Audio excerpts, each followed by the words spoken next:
રજૂઆતમાં આપનું સ્વાગત છે। શું છે જનતાનો મૂર્ત કાર્યક્રમ અંતર્ગત ખાસ કરીને ગુજરાત હાઈકોર્ટના વકીલો લોકસભા ચૂંટણી પહેલાં શું માને છે સરકારની કામગીરી બાબતે તેમને જ પૂછીશું શું તેમનો મત છે। આપ શું કહેશો સરકારની જે છેલ્લા 4.5 વર્ષની કામગીરી છે શું છે આપનો મત સરકારની કામગીરીથી ખુશ કે નાખુશ? તદ્દન નિષ્ફળ, માત્ર પોકળ વાતો। સરકાર નામો બદલે છે, સરકાર હિન્દુ મુસ્લિમને જલાવે છે, ગાયો પર કરે છે। સરકારનું કામ હતું વસ્તી વધારો અટકાવવાનું, health and family planning, unemployment, આવા ઇસ્યુ પર ઝીરો, તદ્દન નિષ્ફળતા અને તદ્દન નાકામયાબ સરકાર। આપની દ્રષ્ટિએ જે નીતિ વિષયક નિર્ણયો લેવાયા આપ કઈ રીતે મૂલવો છો સરકારની કામગીરીને? જે નીતિ વિષયક નિર્ણયો લેવાયા, જે કાયદામાં બદલાવો આવ્યા, આપ કઈ રીતે મૂલવો છો? કાયદાના બદલાવો ફક્ત એમના ખિસ્સા ભરવા માટેના છે। એક પણ લોકોને ન્યાય જલ્દી મળે, અધિકારી શાસન ઓછું થાય, ડીમ્ડ પરમિશન ને જે બધા હતું એ બધું જ ટોપલામાં ગયું છે। ફક્ત ફોકસ થયું છે નામો બદલવામાં, હિન્દુ મુસલમાનોને ઝઘડાવવામાં, ગાય ઉપર રાજકારણ કરવામાં। કોઈએ એમ્પ્લોયમેન્ટ ઉપર ધ્યાન નથી આપ્યું, કોઈએ ગામડાઓમાં પીવાના પાણી પર ધ્યાન નથી આપ્યું, વધતી વસ્તીને રોકવા પર ધ્યાન નથી આપ્યું, એજ્યુકેશનમાં સદંતર નિષ્ફળતા। કોઈ આખા હિન્દુસ્તાનમાં ટીચરો 2500 રૂપિયા ને 3500 રૂપિયાની નોકરીમાં કોન્ટ્રાક્ટ ઉપર રાખવાના, કોઈ ટીચરની રેગ્યુલર એમ્પ્લોયમેન્ટ નહીં, એ શું શીખવવાના 3500 રૂપિયા પગારમાં? આ તો જાહેરાતોથી ચાલતી સરકાર છે, માત્ર ને માત્ર બોગસ વાતોથી ચાલતી સરકાર છે અને વીક ઓપોઝિશનના કારણે થોડો એડવાન્ટેજ મેળવતી સરકાર છે। આપ શું કહેશો? આપની દ્રષ્ટિએ સરકારનું શું મૂલ્યાંકન છે? આપ શું માનો છો સરકારની કામગીરી બાબતે? સરકાર કયા કયા મુદ્દે સફળ નિષ્ફળ? મારો અભિપ્રાય ભારતીય જનતા પક્ષને થોડો પ્રેજ્યુડાઇઝ લાગશે, કારણ કે હું કોંગ્રેસનો ઉપપ્રમુખ છું, પણ મારે કેટલીક વાતો લોકો સમક્ષ મૂકવી છે કે આ સરકાર આવી ત્યારે એમ કીધું કે અમે દર વર્ષે 1 કરોડ નોકરી આપશું। દેશનું કાળું નાણું જે જમા કર્યું છે, 60 વર્ષ કોંગ્રેસે જે કાળું નાણું બહાર જમા કરાવ્યું છે, કાળું નાણું પાછું લઈ આવશું અને એ કાળા નાણાં પાછા આવશે એટલે દરેક મતદારના ખિસ્સામાં 15 લાખ રૂપિયા જમા થશે અને અમે તુમારશાહીને બંધ કરશું, લોકોનો સાથ લઈ અને સૌનો સાથ સૌનો વિકાસ કરશું અને ભ્રષ્ટાચાર વિહીન સરકાર આપશું। આમાંથી લોકોનો જે અત્યારે સામાન્ય અભિપ્રાય પર છે કે તમારે ખાલી આરટીઓમાં લાઇસન્સ જોતું હોય તો 20,000 રૂપિયા પાસિંગનો ભાવ ચાલે છે, તલાટી પાસે તમારે એન્ટ્રી પડાવી હોય તો 25,000થી માંડીને 50 લાખ સુધીની જેવી તમારી જમીનની કિંમત એ પ્રમાણના ખુલ્લેઆમ ભાવ ચાલે છે। એને પરવાનગી માટે નહીં, તમારે જિલ્લા પંચાયતોને બંધારણીય સંસ્થા બનાવ્યા પછી પણ જેના મૂળભૂત અધિકારો બંધારણમાં અપાયા છે એ અધિકારોને તરાપ મારી અને તમામ પંચાયતના અધિકારો છીનવી લઈ અને તેમણે એના પાવર પોતાના હાથમાં લઈને નવો ભ્રષ્ટાચારનો એક દોર શરૂ કર્યો છે। એટલે આ સરકાર તમામ મોરચે એમને આપેલા વચનો છે એમાં નિષ્ફળ ગઈ છે। અન્ય વકીલો પણ છે, તેમની સાથે પણ વાત કરવાની કોશિશ કરીશું અને સાથે તેઓ શું માને છે, તેમનું શું મૂલ્યાંકન છે તે પણ જાણવાની કોશિશ કરીશું। વકીલોના મત કારણ કે ન્યાયપાલિકા સાથે જોડાયેલા છે, મહત્ત્વના હોય છે।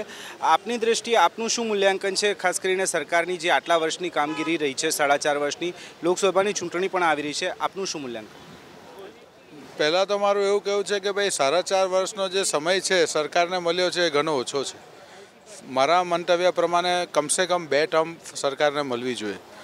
હવે જે નીતિ સરકારે ઇવોલ્વ કરી છે એ નીતિના રિઝલ્ટ્સ લાવતા તો એટલીસ્ટ બીજા 2-3 વર્ષનો સમય લાગશે। સરકારની શું નીતિ હતી, શું સરકારે કામ કર્યું છે, એનું જે રિઝલ્ટ છે એ જોતા તો હજુ ખાસો ઘણો ટાઈમ લાગશે। મારું તો ખાલી એક જ કહેવું છે દોસ્ત કે સરકારને ખરેખર જો સફળ બનાવવી હોય તો એક સિટીઝનનો પણ એટલો જ ફાળો છે અને સિટીઝને પણ એટલી જ કામગીરી કરવાની છે જે સરકારની છે। દરેક વસ્તુ સરકાર પર તો થૂકી શકાય એવી છે નહીં। જે રીતના સ્ટેપ્સો લીધા છે એ આવનારા વર્ષોમાં ખબર પડશે। હું તો કંઈ એવો એક્સપર્ટ નથી। કાયદાના ક્ષેત્ર સાથે જોડાયેલા છો, જે ન્યાયપાલિકાની સાથેના જે પ્રશ્નો જે સાથે જે કાયદામાં બદલાવ આવ્યા, આપની દ્રષ્ટિએ શું સુધારાની હજી પણ જરૂરિયાતને જે કાયદા સુધારાયા છે તેનાથી ખરેખર પ્રજાને કેટલો ફાયદો થશે? કાયદામાં સુધારા લાવવા એ તો એક્સપિરિયન્સથી જ ખબર પડે કે કેવો કાયદામાં સુધારા લાવવાની જરૂર છે. પણ જે કાયદામાં એમેન્ડમેન્ટ આવ્યા છે એ જસ્ટ એન્ડ પ્રોપર લાગે છે અત્યારે તો. હવે જેમ જેમ કાયદો ડેવલપ થશે ને જેમ જેમ કેસીસો આવતા જશે તેમ ખબર પડશે કે એ સુધારા કેટલા કામના છે. It is very early to say કે આ બધા જે સુધારા છે એ કેટલા ડેવલપમેન્ટ તરફ છે.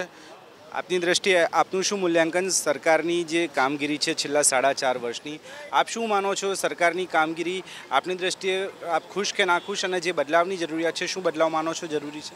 નાગરિક તરીકે સરકારની કામગીરી બધી રીતે સારી રહી છે અને ઘણા કાયદાઓમાં પણ સુધારા આવ્યા છે સારા, જે છેલ્લા 60 વર્ષથી એ રીતના બધા એમને એમ પડ્યા રહ્યા હતા, આઇડલ પડ્યા રહ્યા છે અને ઘણા સુધારાઓ આવ્યા છે. એટલે સરકારે સારી પ્રગતિ કરી છે મારી દ્રષ્ટિએ. જે કાયદાકીય સુધારા આવ્યા છે અને ઇમ્પ્લિમેન્ટેશન છે, આપ શું માનો છો? ઇમ્પ્લિમેન્ટેશન છે એ બાબતમાં થોડુંક પ્રજાનો પણ સહકાર જોઈએ અને સરકાર પણ એ બાબતમાં કાર્યલક્ષી બને તો ઘણો સુધારો થઈ શકે એમ છે. નોટબંધી છે અને જીએસટી છે, બે મહત્ત્વના ચેન્જીસ રહ્યા જે છેલ્લા 4.5 વર્ષમાં સરકારની કામગીરીમાં આવ્યા. આપ શું માનો છો આ બદલાવથી લોકોને કેટલો ફાયદો કે નુકસાન?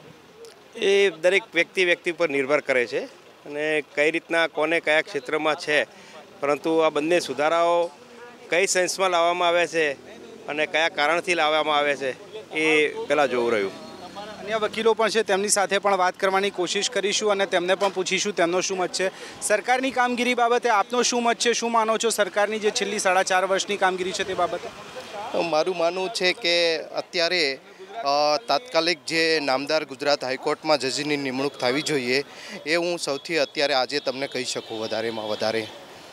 સાથે જે છેલ્લા 4.5 વર્ષની કેન્દ્ર સરકારની કામગીરી છે, આપનો શું મત છે? આપની દ્રષ્ટિએ સરકારની જે માપદંડ છે જે પ્રજાના મનમાં છે તે દ્રષ્ટિએ સરકાર સફળ કે નિષ્ફળ, અને શું વધારે કામગીરીની જરૂરિયાત માની રહ્યા છે? જો સૌથી પહેલાં નામદાર ગુજરાત હાઈકોર્ટમાં જે વેકેન્સી છે છેલ્લા ઘણા ટાઈમથી, જો સરકારશ્રીને એ અમારો એક નમ્ર વિનંતી છે કે તાત્કાલિક વેકેન્સી અપોઇન્ટમેન્ટ જજીસ, નામદાર જજીસની નિમણૂક કરવી જોઈએ, જેથી કરીને લોકોને, જે જનતાને સમયસર ન્યાય મળી શકે.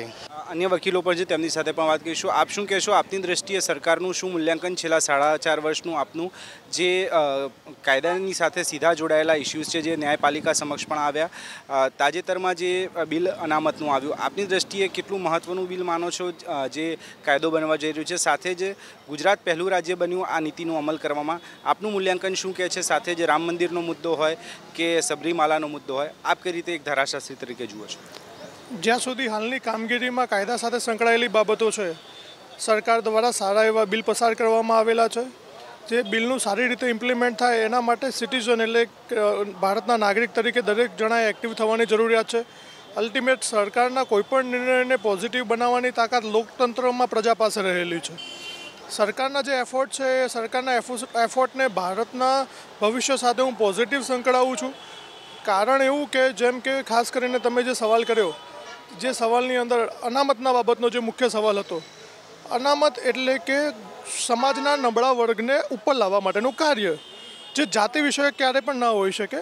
જાતિ વિષયક કરતાં પણ નબળો વર્ગ કોણ છે, આર્થિક રીતે નબળો છે, એ પણ એક નબળો વર્ગને જ ગણવામાં આવે અને નબળા વર્ગને પણ એટલી જ ઓપોર્ચ્યુનિટી મળે આગળ વધવા માટેની. સાથે જ જે નોટબંધીનો મુદ્દો હતો, જીએસટી લાગુ કરવાનો પ્રશ્ન છે, આ મુદ્દાઓને, આ નીતિ વિષયક નિર્ણયોનો આપનું મૂલ્યાંકન શું કહે છે?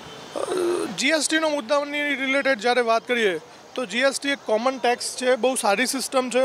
એના કારણે કાળા નાણાંને બહુ સારી રીતે અટકાવી શકાય એવું પ્લેટફોર્મ ઊભું કરી શકાય એમ છે. એના સિવાય પણ જે black trading in the sense કે બિલ વગરના જે ટ્રેડિંગ થતા હતા એના કારણે રોક મૂકીને જે પણ પેપર ઉપરના, કાગળ ઉપરના વ્યવસ્થિત ન્યાયિક ટ્રાન્ઝેક્શનો થશે, જેના કારણે બેંક કરપ્શનના રિલેટેડમાં પણ ઘણામાં ઘટાડો આવશે એવું મને લાગી રહ્યું છે. ક્યાંક ને ક્યાંક વકીલો જે માની રહ્યા છે ન્યાયપાલિકા સાથે જોડાયેલા પ્રશ્નો હોય તેમાં સરકારનું ઇન્ટરવેન્શન નથી, પરંતુ ન્યાયપાલિકામાં નિમણૂક તત્કાલિક કરવામાં આવે તે પ્રકારની માંગણી છે. સાથે જ અન્ય જે મુદ્દાઓ છે તેમાં અમુક વકીલો સરકારની તરફેણમાં છે, જ્યારે અમુક વકીલો છે તે સરકારની કામગીરીથી નાખુશ છે. કેમેરામેન યુવરાજ દીલા સાથે તેજસ મહેતા, એબીપી અસ્મિતા, અમદાવાદ.